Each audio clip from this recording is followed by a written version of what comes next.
Hi, folks. I'm Mike, and I hope you're well. Welcome to the 17th episode of Fix My Mix.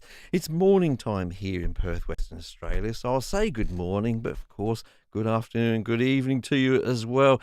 Thank you to the people who are in the chat here. Nice to see you here. I'll be saying hi to some of you in a moment. But first of all, I do want to thank the sponsor for the show. That's DistroKid. You can see a link for a VIP link, I should say, in the description down below. If you want to distribute your music through DistroKid, you'll get 7% off if you follow that link, and I will get a little kickback from that as well, which is very nice. I'm going to say hi to some of the people here. There's Dino. Nice to see you here, Dino, as usual. We also have Kevin again. Now, Kevin had some of his music on the show a few weeks ago now, and I also saw a little video from him the other day in the Facebook group, which is very, very interesting. That's the Creative Source Cakewalk Facebook group. Thanks for that, Kevin. Just go there, follow the links in the description for that, and really interesting video that Kevin's made there. And also we have the wonderful Mimo Japan. Hello, Mimo. Thank you for being here and moderating. And Doug, and of course, Kiara. Thank you all for being here. They say that it doesn't take much moderation to be on this show. Well, I could use that as a segue, couldn't I? Everything in moderation. One thing that moderation, it seems a little sort of, well, it's not very exciting, doesn't it? But I will say that there's one person I've got on the show today, well, the only person I've got on the show today, and he's not very moderate. He's very, very exciting.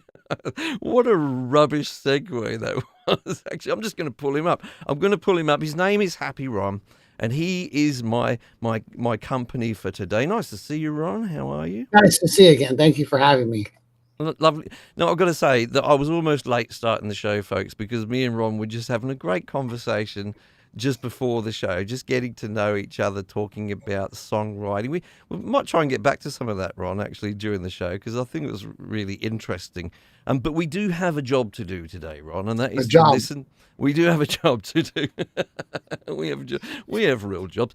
We're going to listen to 3 songs today. I'm just going to say this for the folks who are watching and don't know what all of this is about. We're going to listen to 3 songs from the community today, and the idea is to give folks some feedback on their mixes, and so that as they work towards releasing their music, you know, they've got another opinion about their mixes so far. But I see, Ron, you've got a guitar in your hand as well. Are you aiming to give us a little bit of a performance today as well? Yeah. If you'd like.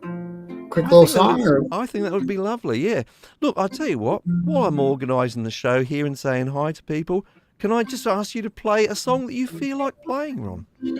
Oh, I'd be proud to. The song I wrote in 1999 for a woman who didn't think she was enough. And it wasn't very good. The song was not enough itself.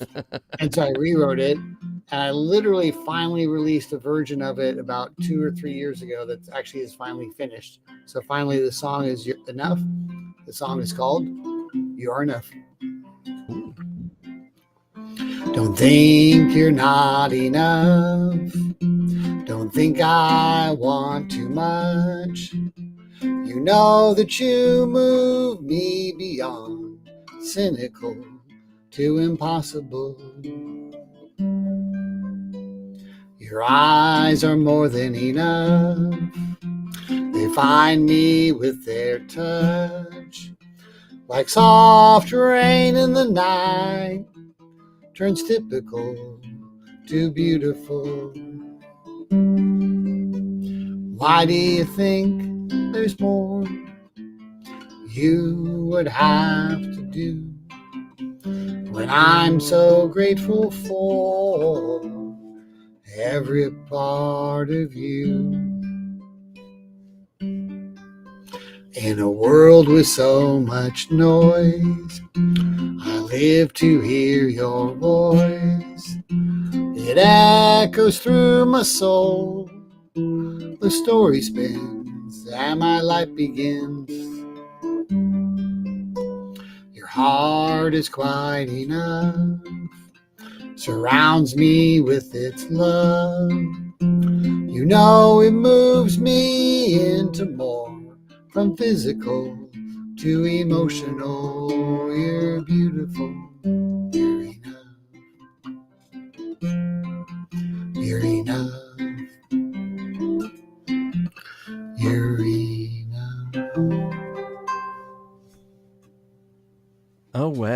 I'm gonna. Thank you. I'm hoping just whatever the emoticon is for applause, folks. I don't know my emoticons. Do that in the chat. What a great start to the show, Ron. Thanks so much for that. We were talking about lyrics and things, weren't we, before the show? Yeah, that song's a good example for me of how people, when I first started studying songwriting with the great Jai Josephs in LA, I would drive to LA from San Diego 2.5 hours every week to get an hour-long lesson with him. And he gave me a piece of paper which basically said, that an amateur thinks that whatever they write is precious and they can't change it, and it's the voice of God, and blah blah. But professionals will rewrite, and I've kind of boiled down that saying as you keep rewriting and getting feedback until it's cool. I like that a lot. That song's a 18-year journey to get that song right. Not every year, but that song took a long time to get it to where to me, I think it's a perfect song for what I wanted to do. When I look back at the original version, much better.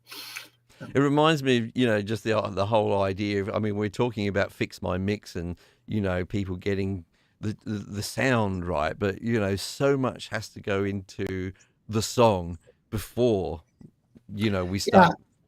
Yeah, I really recommend that people, like I go to this website called songu.com, and they have classes and you can get feedback from professionals. And I take my songs through 5 or 10 of those classes and get all sorts of feedback. And sometimes it's like getting punched in the gut because they're very polite, but they'll give you, and I just keep putting it through until I start to hear like, yeah, that song is just perfect or just right or just whatever. And then, but is there also a point though where, because I mean, ask 10 people opinions and you'll get 10 different different what I found originally when I would ask professionals, like people that really know what they're doing, originally about 90% of the time looking back they were right, and now it's about 50% of the time I think they're right, and then 50% of the time I think, well, that's just a matter of opinion because I've gotten better. Exactly. There's certain things you do in songs that don't work and you don't notice them at first. Once you start to notice them, then you don't do those things anymore, and you do a song that then it becomes the fine tuning aspect of it. But I think that's the greatest skill for any songwriter is to get feedback and to rewrite until you feel yourself that it's doing whatever it is you want. As good as it can be. As good as it can be. Yeah. And that's what people don't always do, because sometimes they'll work on the mixes, but if the original song isn't great, you have 100 different mixes, and if the song isn't there, it's not.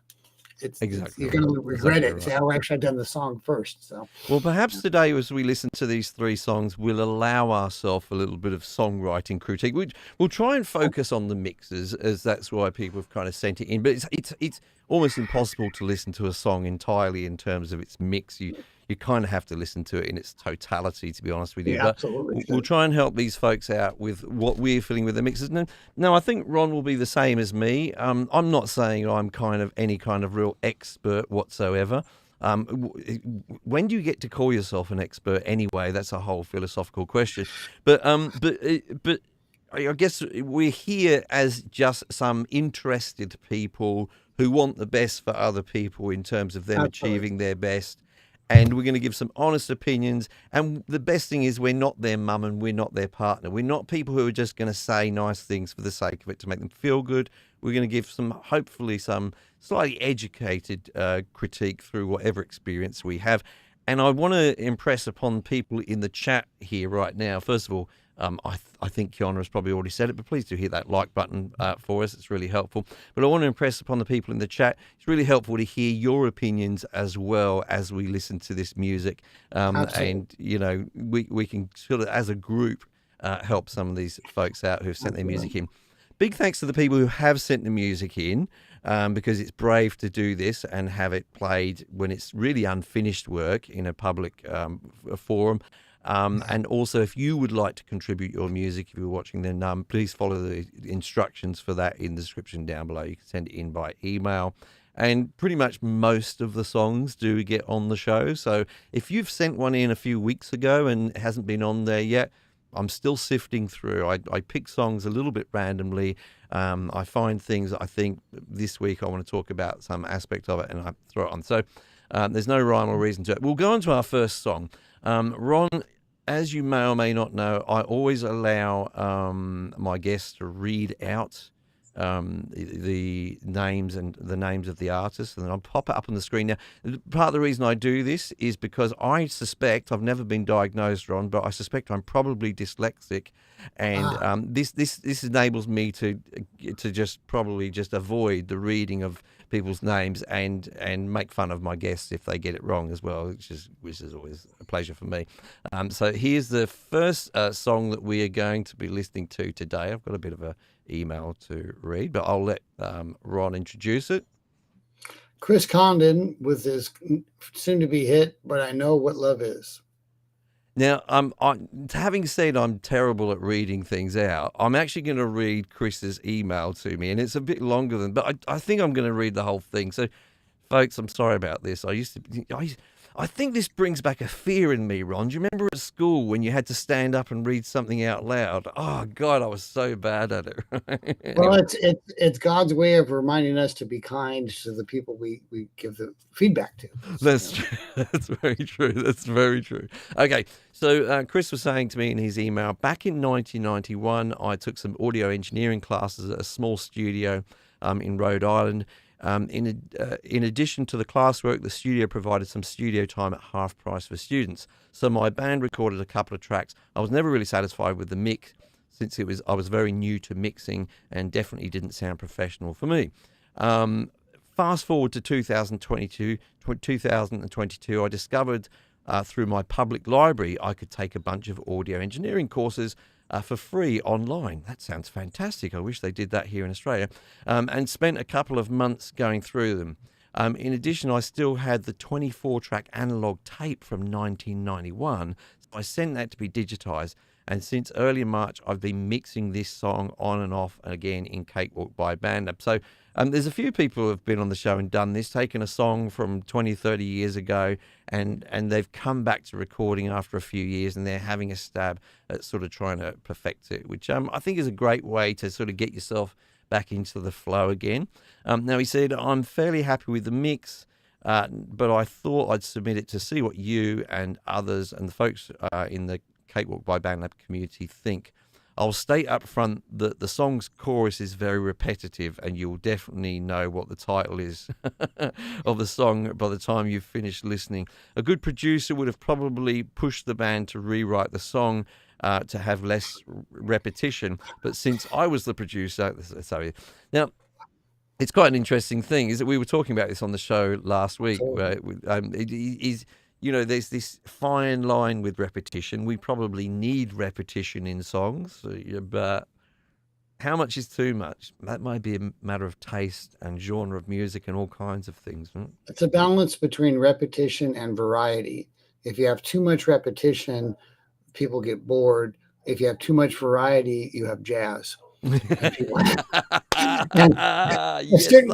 certain percentage of people will not be able to follow it. So the idea is you want the right combination of the two. These are like two of the top four attributes of songwriting: repetition and variety, and you have to balance them. And it's a very delicate thing to do. It is very delicate, isn't it? Let's have a listen to this song. And look, maybe there's too much repetition. I haven't listened to the song all the way through. This is my first time. I often just listen to the first 20 seconds of these songs before I go, okay, yeah, let's have it on the show. So let's see how we go with this one from Chris.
It's 8:20 a.m. in the morning here, and it's got me smiling. I'm kind of woken up, and it's got Ron counting, like the I count on think I Sesame ran out Street. of hands, but I think the last time it was 28 repetitions.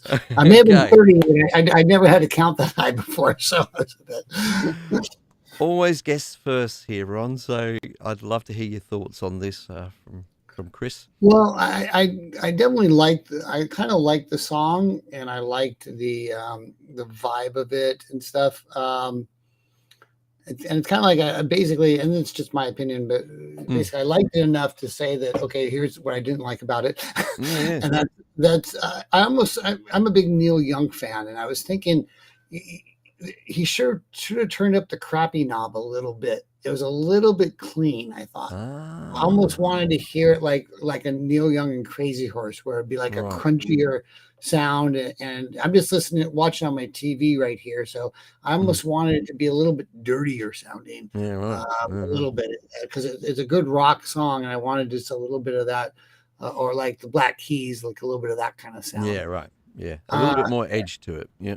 Yeah, a little bit. It seemed very produced. Like you'd imagine if this is a band that if you heard them live, it might actually sound cooler live. You know, if if they play together, it'd be less polished. And then as far as the repetition, I think that at the end, the last time through, they did change quite a lot. They added backing vocals. They did they did a key change at the end. I think it was a truck driver's key change, just up It was one thing up, or two or something. up Yeah. the tone. Yeah, Yeah, up one tone or whatever. And that Yeah. was cool. And I kind of wish they had done that earlier in the song, at the earlier choruses. I think the choruses were like 8 or 10 repetitions. There's an old songwriting thing where if you repeat something more than twice, you can do it. It's called the rule of threes. You can do it, but you have to have a reason to do it. Right. And so maybe even a change in the guitar playing or the mix or something by I know what love is, I know what love is, I know what love is, oh, I know what love is. Something to kind of get a little bit of variety there, I think would have been better. And they did that very well at the end, I think.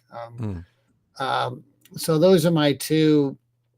To me, this would be, if this was my track, I would look at it as this is probably, version 23, and version 25 would be the final version. So it's very close for me.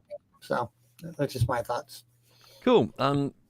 Look, I think I was just doing a little bit of Googling there, because when you were talking about that sort of repetition, and sorry, I'll be with everyone in a moment. Let's get that out of the way. I was thinking about the song "Hey Jude" by the Beatles, which is, I was just checking there, it's 7 minutes long, and from memory, 4 minutes of repetition. And there are 4 minutes of repetition at the end. And it's the reason I was thinking about that, Ron, because I agree with everything you were saying about the repetition. And it just reminded me that that despite all of that logic, which I agree with you on, somehow Hey Jude manages to defy that logic in the sense of... I don't think so at all. I think it did exactly what I said it did. He sings every single Hey Jude, every single little None on Us, actually. He sings it slightly different. There's a different combination of instruments. There's a different, and it builds energy by building a community sense as people sing it. So you want to be closer together, but he doesn't keep it boring. If it was just na na na na na na and the same thing, no, people wouldn't stay with it. But he adds enough variety to keep people connected to it. So that's kind of the point I was making.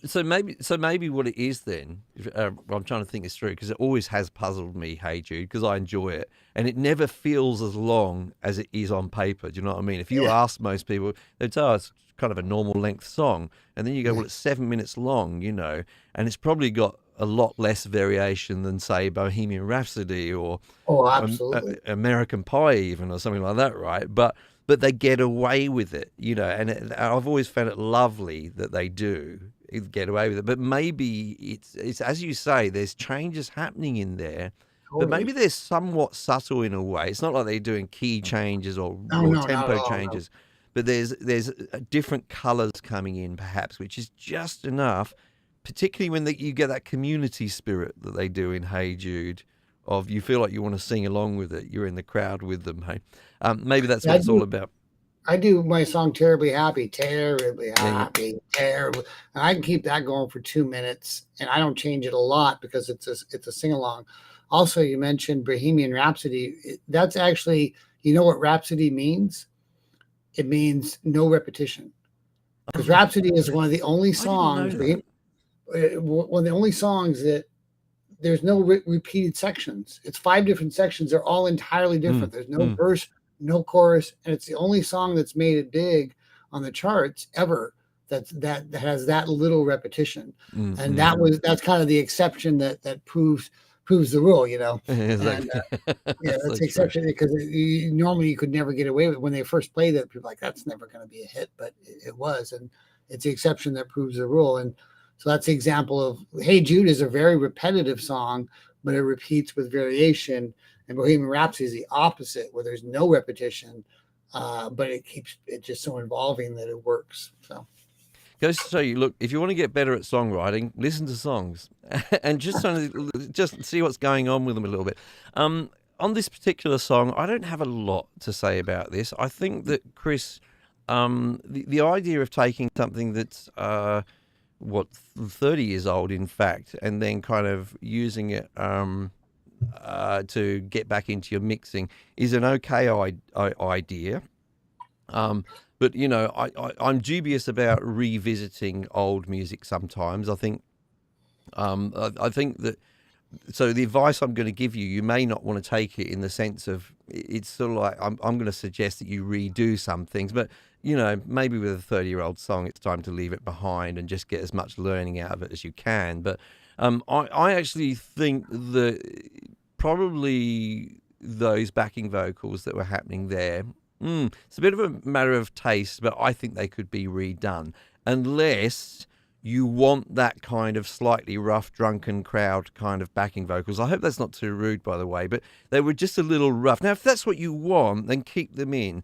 If you want them to be a little bit more refined, then I would re-record them.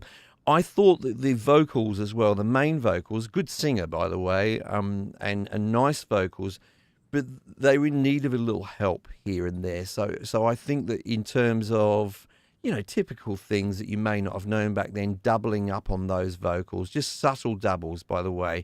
When I talk about doubling, I mean, we talked about Queen here. Freddie Mercury almost always doubled his vocals, and let's face it, he was a great vocalist. But just to give them that little extra in sort of things like choruses and things like that, just sing the same line again. We've talked about it many times.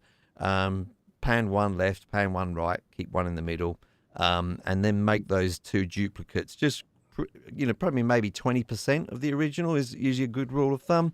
It can just give a little extra something. And I found that this good vocal in this song probably needed a little bit of that, especially for this style of music where they very commonly do that. Apart from that, maybe overall on the mix, a little bit of it was just lacking a little in the low end for my headphones, which I use all the time. So probably a reasonable judge, but not much. Take all of that with a pinch of salt. It's probably a lot of that is to do with taste as well. But yeah, it's a funny thing. I don't know. I would sort of feel myself if I was grabbing a song from 20 years ago, it would be for educational purposes. I don't know if I'd want to really put much into, especially for a band which has since broken up, and it's probably not worth it. But yeah, a good mix though overall. I think, Chris. I think that we hear a lot of different mixes on this show, and you're in the ballpark. You're in the right ballpark. Just keep mixing and keep doing it. Keep learning from one song to another how to improve. But yeah, I think I'll give that a little bit of a seal of approval. yeah, yeah, I'm fine actually taking old songs. If I find any 20-year-old recordings, though, I'm always going to redo the recordings because I wasn't very good back then. Yeah, but that's the thing, isn't it? You always, that's the point. I think if you just want to kind of redo, I mean, I think I recorded a song last year which I'd written 25 years ago. Absolutely. It's just, but if you're going to make it current, it's okay. But I just, probably enough blabbing about that. Talking about songs and getting them out there to the world, let's just have a little quick listen about what we can do with the sponsor, DistroKid. if you do follow the link in the description down below, it's going to take you to a special page on DistroKid with this yellow banner at the top. That banner is letting you know that you're going to get a further 7% discount off your first year if you sign up here. And let's face it, it's already very cheap. If we scroll down, we can see that a year's membership is $19.99 per year for an unlimited number of albums and songs. And so long as it's your own music, there are no extra charges, and you get to keep all of the royalties from the various platforms. Platforms like Spotify, Apple Music, TikTok, Pandora, Amazon, Instagram, Tidal, iHeartRadio, Deezer, and more. That was my crass commercial. I see. I'm saying that because of a particular person who's in the chat at the moment. My crass commercialism. My guest last week, Ron, endorsed my crass commercialism. Why not? Why not? I sold out years ago. I'm just waiting for someone to buy. But honestly, and now this is going to sound really crass, and I think I said this last week, but I just want to make sure I do say this, having a bit of a laugh about this. DistroKid actually do provide a really good service. I was, when I first used them, I was like, oh, this is how you get your music out to the world these days, because I was way back in, I was probably still thinking I had to burn CDs and take them along to my gigs, and probably some people still do that. But yeah, they do a great product, folks. If you're not getting your music out, I think it's really important to get your music released. I know Pete Johns is in the chat here somewhere. Sometimes he comes in and then he goes away again. Who can blame him? The guy's always on camera every single day. Everywhere. I know. Pete Johns is the happy Ron of the internet community. I was at this Steve Poltz thing, and a friend of mine who actually lives in my apartment complex. I was up in Joshua Tree, which is 100 miles from here, and she walked in and she goes, "Oh, happy Ron, you're here too. I should have expected that. You're everywhere." It's a good place to be, you know. I know that me and Pete, and probably Pete's inspired me in this way to say that it's really, I'm going to say cathartic, but just really helpful to actually release your music, like good or bad in some ways, you know. But I found that having had a period of time where I collected a bunch of songs on my hard drive, but I never finished the mix and never released them anywhere and never got them out. Always thinking, oh, next month I'll get to that, and maybe I'll mix it and I'll master it, but it never comes around.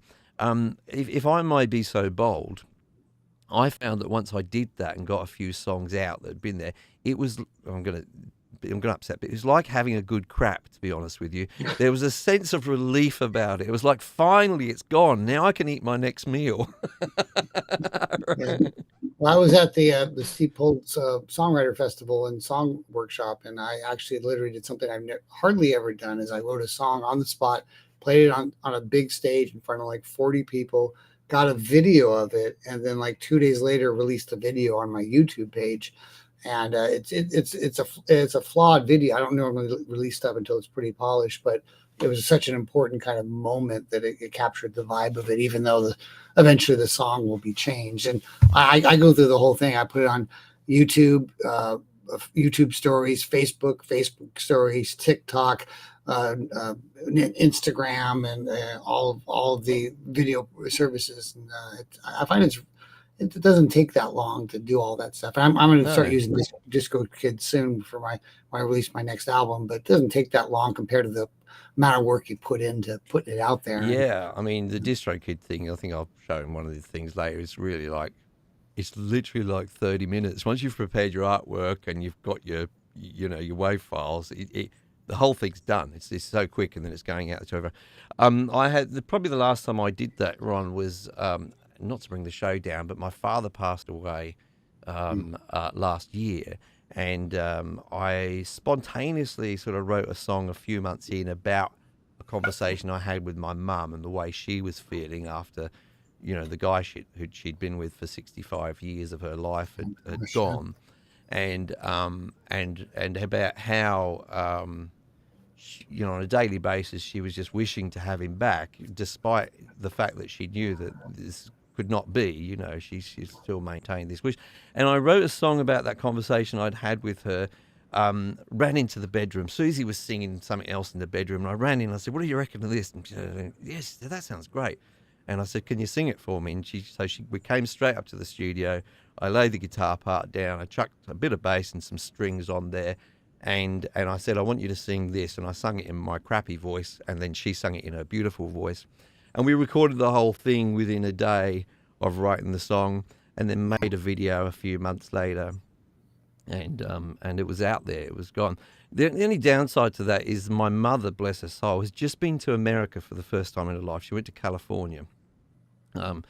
And she's just been there for 3 weeks, and now she's headed to Australia, and she's staying with us, and she will be here this time next week. I haven't seen her for, I think the last time I saw her was about 13 or 14 years ago. And and I was thinking to myself, oh my goodness, she's probably going to want me and Susie to play that song. But I've only ever played it once for the recording, and so I picked up the guitar yesterday. What's the chords again? I can't remember.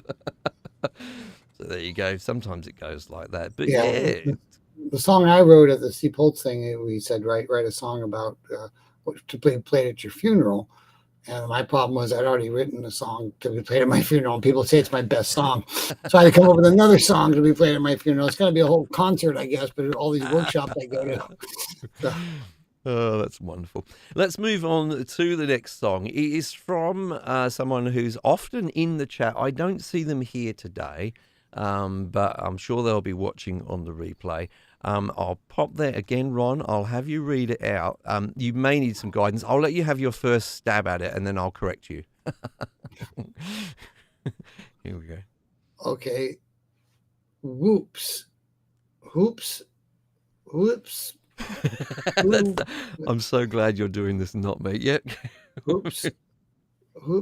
I'm thinking ISP. It's WHOISP. I'm thinking internet service provider. I know, that's what I did. Shall I help you out with this one? So this is quite a clever name, but it's actually the way you say it is Who is P? Who is P? Okay. Yeah. Well, he should actually put spaces there. Because he's going to try and make it into a word. This is is that the name of the artist? That's the name of the artist. Okay, but I think it should be. That's my first comment. It should be. That's the first critique of the. I met one of the most scary people ever at an open mic. His name was BTS of HRT, and it was actually Beats of Heart without the vowels. And he was quite the character. He showed up in a sombrero and a ski mask, and he did a song called "Fucking Pain It's Really Unfair." Fucking pain. And they kind of escorted him out the door. Oh dear. Anyway, the song is "Be Your Own Kind of Beautiful."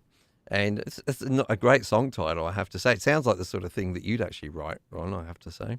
Just a line in there, be your own kind of beautiful. Now, what did Who is P have to say? Funnily enough, I know Who is P, but I can't say. So I will refer to him as Who is P. This is called Be Your Own Kind of Beautiful, so the song goes through a few styles. I have a few issues with its complexity to mix, but I believe I'm about there. See what you think. I think the hook, the synth, is too loud. I wrote this on an old Casio COP100. I've no idea what a Casio COP100 is, but it was written on that, which I mainly use for my keys and drum controller. I create effect sounds and samples using various methods in Cakewalk with freezing MIDI to wave. So I add various effects and automation. So I like to produce, mainly I'm a bass player, but I think I can get a tune out of the instruments, and I love to sing. Okay, it's a great thing to love to sing. I think more people should love to sing, whether you can sing or not. Everyone can sing. If Happy Ron can sing, anyone. You watch my old videos. If Happy Ron can learn to sing, anyone can. Because I always say to people that I actually really do not care for my singing voice when I listen to playbacks at all. But I do like singing. The process of singing, the vibration in your chest, actually, if you sing for a couple of hours, it's great exercise as well. You should feel exhausted afterwards if you sing for a couple of hours. It's a great thing to do. If you don't sing, then start doing it. It's like dancing. Dance around your living room, sing, whatever. Let's listen to the song.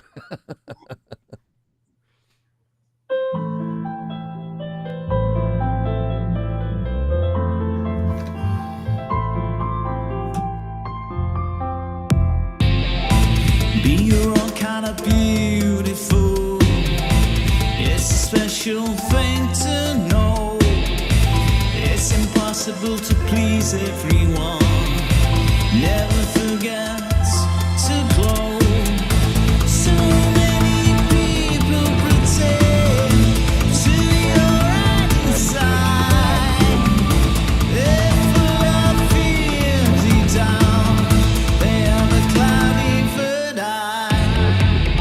When they say you're going crazy, you're awakening. When they say you're isolating, you're healing. When they say you're acting difficult, you're growing. When they say you've changed, you're evolving.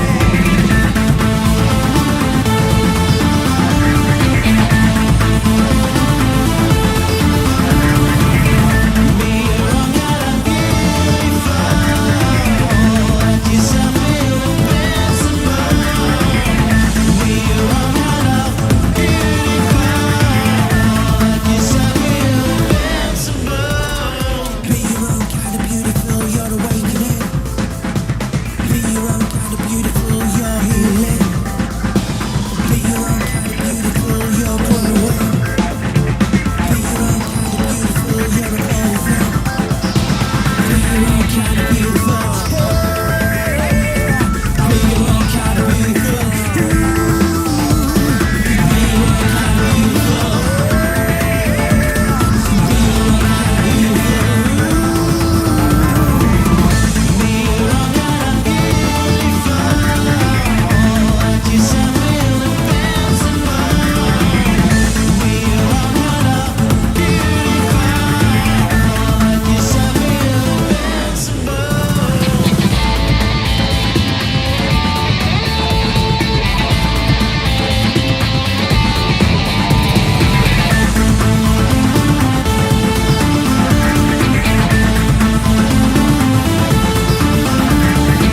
To think and feel to the depths, verging on madness, drowning slowly, happy, tranquil sadness. A kind of beautiful burns in the darkness, drifting off to a dream. Welcome to the genius.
Be your own kind of beautiful. A special thing to know. It's impossible to please everyone. Never forget to glow. So many people pretend to be alright inside. Now they're full of fear deep down. They have a cloudy third eye. Be your own kind of, be your own kind of, be your own kind of beautiful. Be your own kind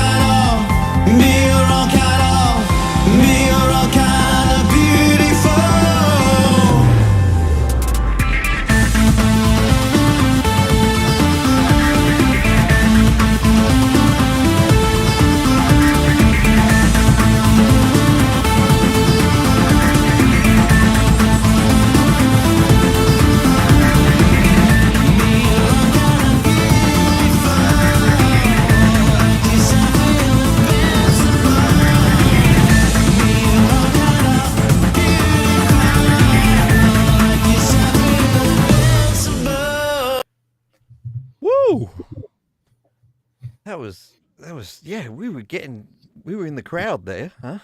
Absolutely, yes. So can I just declare I think something that's going to be true for us both up front, Ron? This is not the kind of music that we produce. So our opinions could be taken with a pinch of salt. However, I'll let Ron go first. I think first I really liked about the positive message, the positive thinking kind of thing, and then the music was really fun. It was a very fun kind of vibe. It seemed very well produced, the musical track and the way it kind of took on a journey. And I don't know all the different artificial instruments and stuff, but it actually seemed to use them in a way that really worked. And it felt real. A lot of times people will do electronic music and something about it just doesn't, whatever, but I thought the music was great and the lyrics were great. I felt like it almost felt like the vocal, except for at the very end, was a tiny bit low in the mix, or maybe some of the levels could need to be, because it's a lyric driven song, and I was slightly struggling to hear the lyrics. Now, if it was my song, I might have even put the lyrics in the actual far front of the sound, Anil Leahead. No, it's her name. I can't pronounce it. I was slightly struggling to hear the lyrics, and I think the video is cool, but I might have just put the lyrics in the video.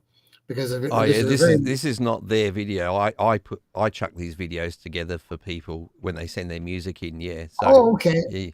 Great. Okay, then that makes sense. It was a nice video, but I think if I made a video for this, I might have put the lyrics in it, and like the last person just commented.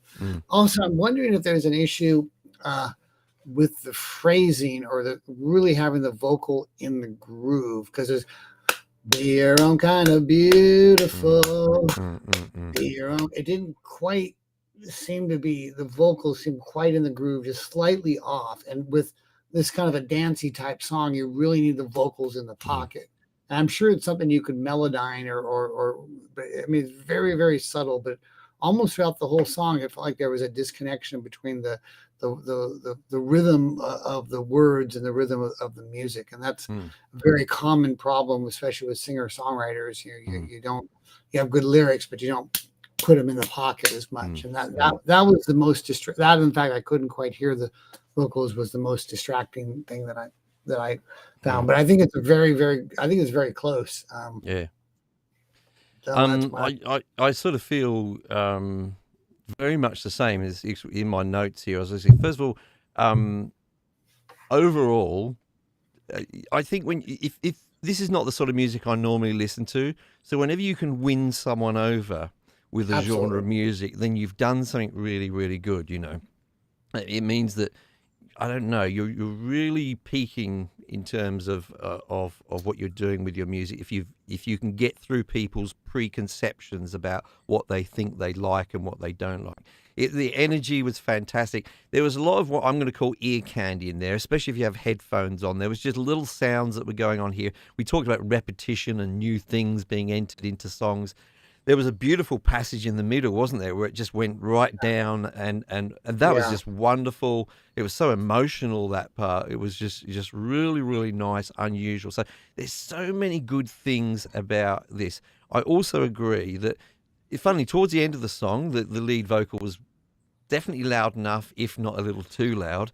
At the beginning of the song, it was too quiet, and the music was overpowering the vocal. There was I can't say exactly, maybe 30 seconds in or so, some music came in, and that was a little too loud, and that was furthering the masking of the vocals. But in terms of tones, frequencies, all that kind of thing, it all sounded very lush to me, very, very nice, a delight for the ear.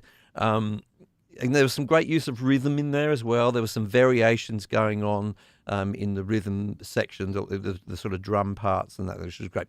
So what I'd written down is very similar to what you said, Ron. I'd made some notes here because this is more of a songwriting issue than a production, because I think the production is, like I say, with that little bit of change in the balance, it's there. Very, very good. Who is P? Probably better than I could do if I had to go at this. But there's a thing I want to say about lyrics, and me and Ron were chatting before the show about our love of lyrics. And one thing I think it's difficult for some songwriters to understand is that things that are said verbally in conversation don't always sound good sung. There's words which just don't sound good when they're sung. There may be a term like scanning or something as well for the way that words fit rhythmically in with music. Phrasing. It's phrasing, yeah. Phrasing. Now, particularly at the beginning of the song, it was the first thing I noticed. I was like, oh, there's a bunch of words there which make sense. And as a message, they're good, but they feel awkward. There's something about it. And I've written down, if it helps Who Is P a little bit, one phrase, and this was more towards the end, it was a lyric, it's impossible to impress everyone. Well, it's a great message, and I agree with it. But to sing that in almost any context, it's very hard to make that. It's impossible to impress everyone. I don't know. Well, I don't know what it was in the song. I don't mean to mock it at all. But what I'm saying is that sometimes you got to listen for that. There will be lyrics that you'll write sometimes on the page. They look good. When you sing them, sometimes you actually do have to change a word or find a different way to phrase that message to make it work with a piece of music. Yeah, it's called proper phrasing. Exactly, phrasing. Yeah. It's a problem, especially with kind of folk people. They'll write a great poem, and it'll be like, "Here's my great poem," and it doesn't really connect to the song. Great words, but where as it should kind of be in the beat of the song. And right, that's the exactly. biggest problem most songwriters have is they don't do that. So. And I've had folks over the years come to me who are poets and they write poetry and they say, "Oh, I've got this poem. Do you think you could turn some of my poems into songs?" And I've tried before and gone, "No, it's fine as a poem, but when you try and put it to music, it's just not happening." But anyway, that's when I say that's the only critique. It's kind of a big critique. But look, Who Is P? Probably not worth changing. I think this is a piece of music you could put out if you feel like you want to change that, and perhaps just sometimes it can be a matter of as I say, just taking a little word out here and there to make it fit with the music, or something like that. But really good piece of music, really put me in a good mood actually for today. I think this is so close that, you know, if it was me, this might be version 23 of the song, and I'd probably redo the vocals, or maybe even melodyne them, maybe not, and just really get the phrasing right and getting like you said, that one phrase that you couldn't understand, and then slightly raise up the vocals, and it may even be you raise up certain frequencies just so the lyrics come through a little bit stronger at the first part of the song, just because the lyrics are so good. So that's just my opinion, of course. Really good fun. Look, I was just about to say something about DistroKid again. I was just about to play one of my little reels. Yeah, one of the things that they do is they get you on playlists. They help you to get on playlists. I don't really understand how to promote music. I'm not very good at promoting my own music, but if you can I do understand that if you can get on a playlist, that really helps you. Ron, I see that you've got a guitar in your hand. Let's have a go. Rather than me going to that little advert, let's write a little jingle now, here and now for DistroKid. We'll pick a key. I'll go for the people's key of G. What we're going to say, get on a playlist, right? This is going to be. Do you think that's a good enough hook, Ron? Get on a playlist with DistroKid. Get on a playlist. Yeah, I like it. With DistroKid. That was going somewhere for me. Yeah. That was going somewhere for me. That was I was had harmonies in my head there. Continue, Ron. I'm just going to have a listen. Get on a playlist with DistroKid. They will make you happy because your music will be heard. I don't like writing songs in public in front of people because I don't really know what I'm doing. And this is actually in the key of C. Lovely. Like it. I'm going to download that section of the show and play it every single week on the show, Ron. And in the tradition of the music industry, I'm going to pay you no royalties whatsoever for that as well. Oh, great! That's awesome. I'll do it for exposure. Yes.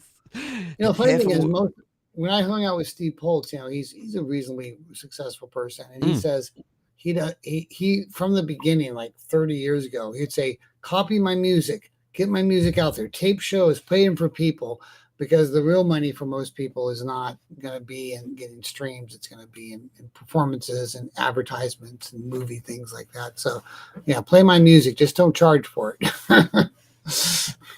I used to do a show on Fridays in a place called the Market Bar in Fremantle here in Perth, and there was a lovely musician there called Meredith, and she used to play every week, and she had a great line about this, because the deal was you got paid a little bit from the bar, but it was really busking, so we had our case out in front of us, and when everyone would get into it and people were clapping, and she would say at some point, she would say, "Thanks so much for clapping for my music, but please do put some money in the case," she said, "because unfortunately I can't go up to my landlord at the end of the week and say, great house, great house."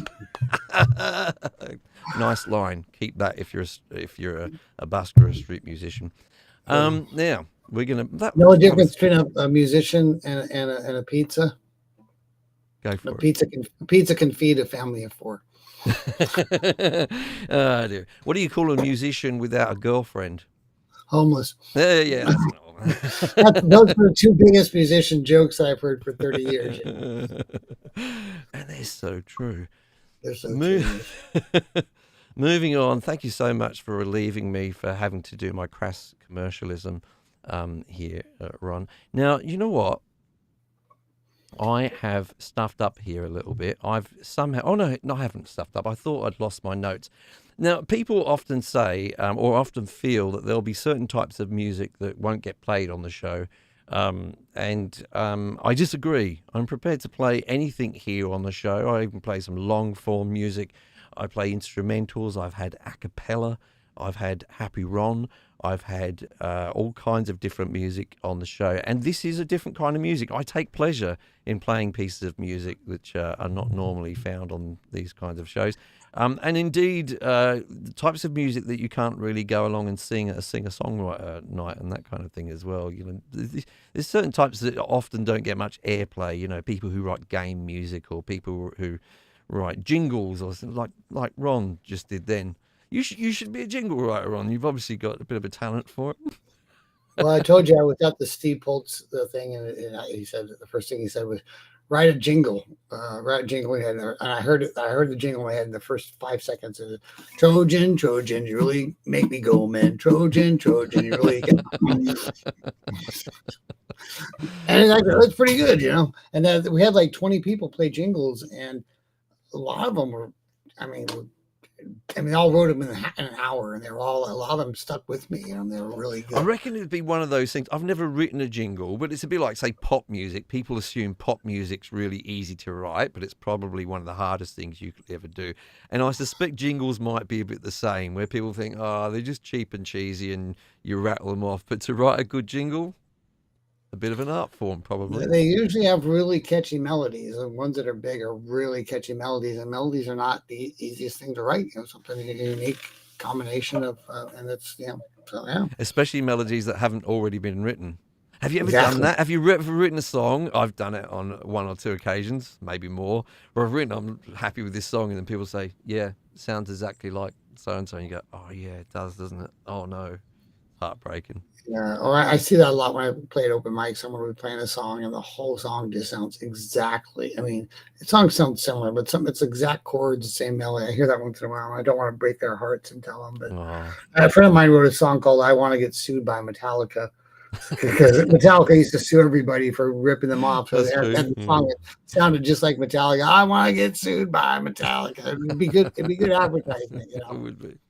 So our final, I'll pop his name up on the screen. I'll let you read it out.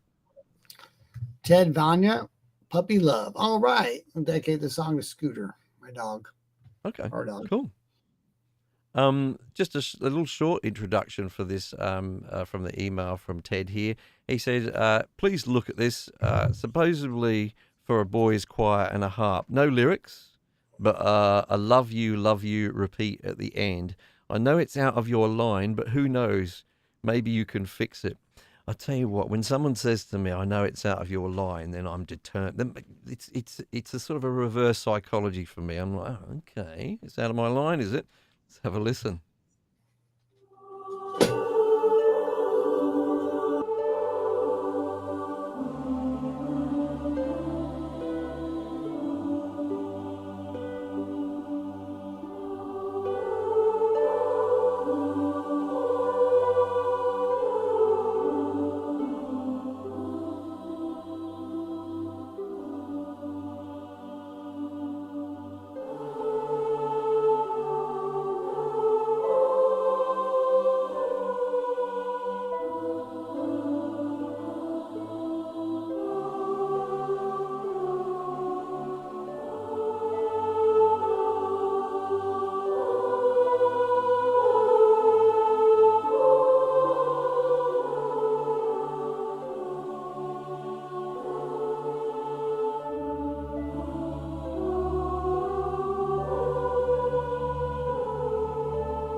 Ah, there we go. So, is this the There's puppy in Scooter. question?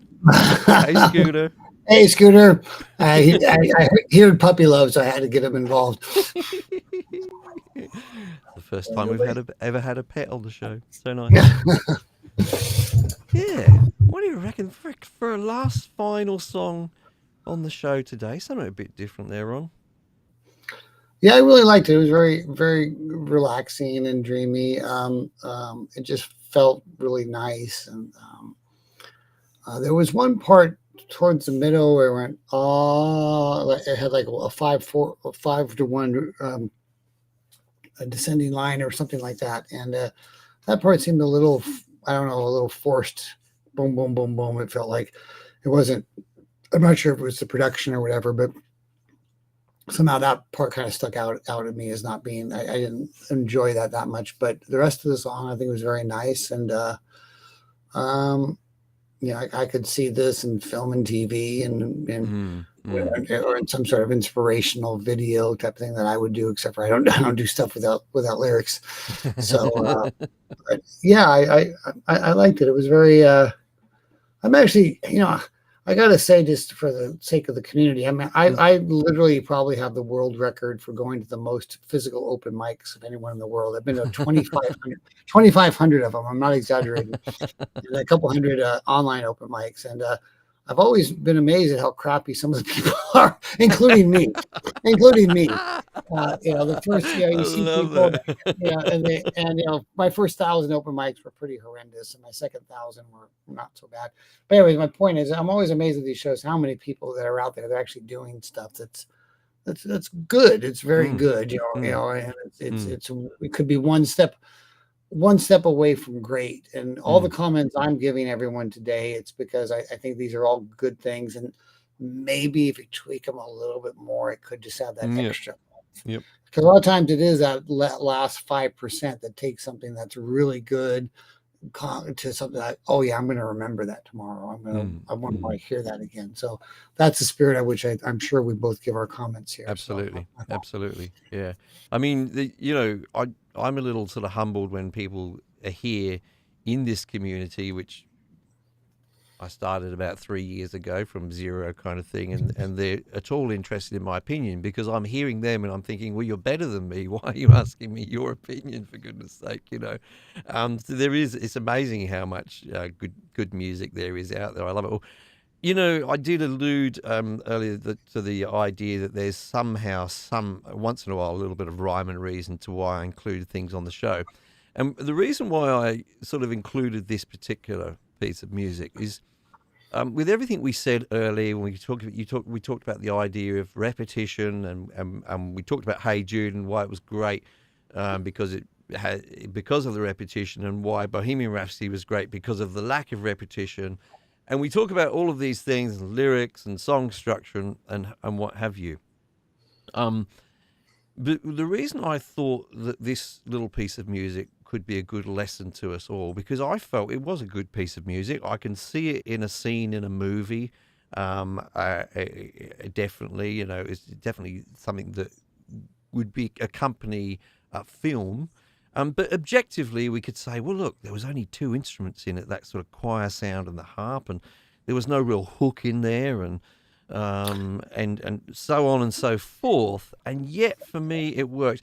It worked in its simplicity, and I thought that there was only 2 elements in there, and it was a good example of knowing kind of when to stop. Yeah, maybe you could put one or something else in there, but I thought it worked. It worked with its couple of elements in there. Pretty well for me. I don't know. Also, in film and TV, sometimes it was really disappointing for me.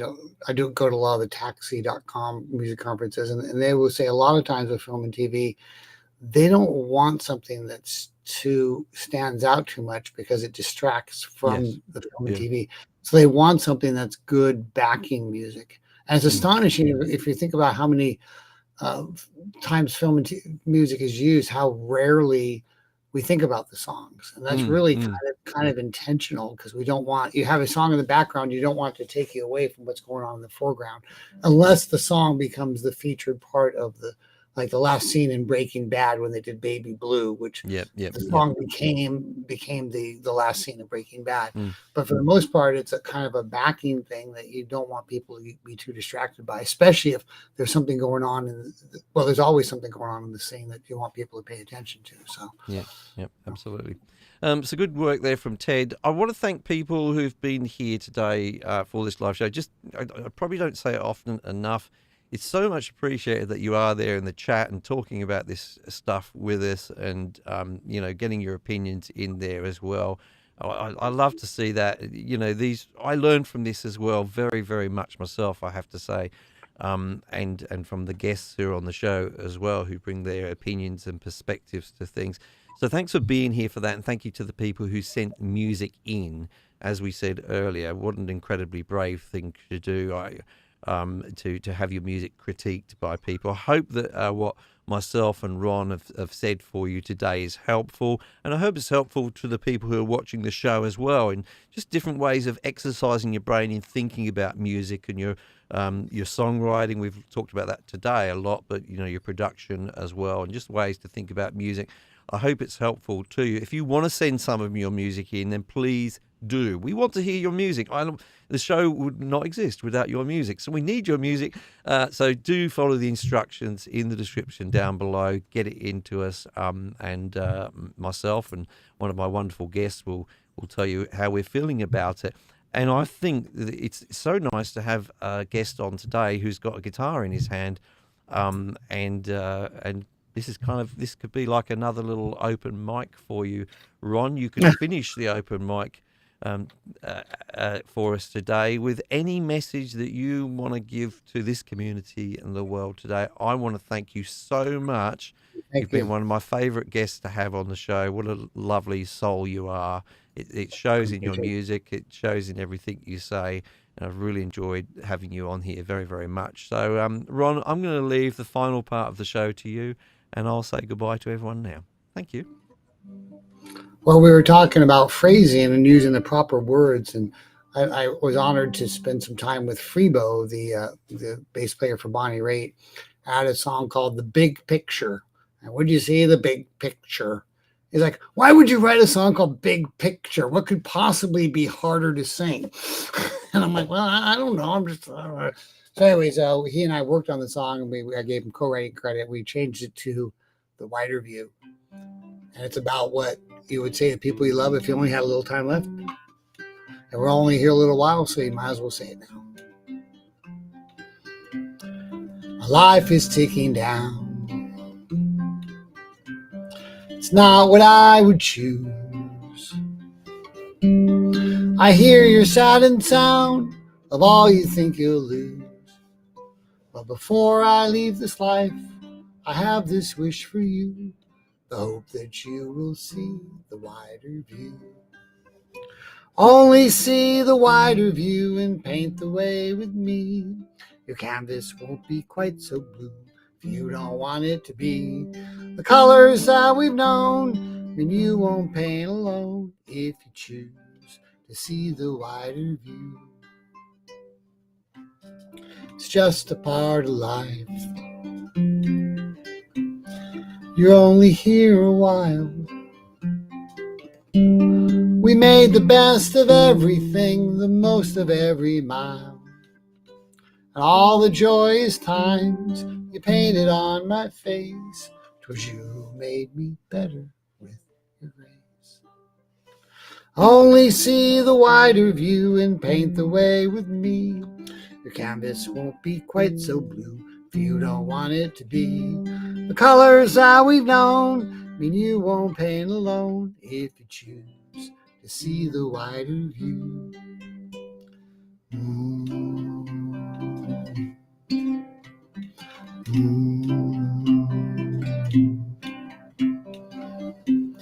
Soon I will be gone. One last song to sing. Maybe that's the way to give back everything. And I pray that you'll remember that what I say is true, and you will see me in your wider view. Only see the wider view and paint the way with me. Your canvas won't be quite so blue if you don't want it to be. The colors that we've known mean you won't paint alone if you choose to see the wider view. Yes, the colors that we've known mean we don't paint alone if we choose to see the wider view.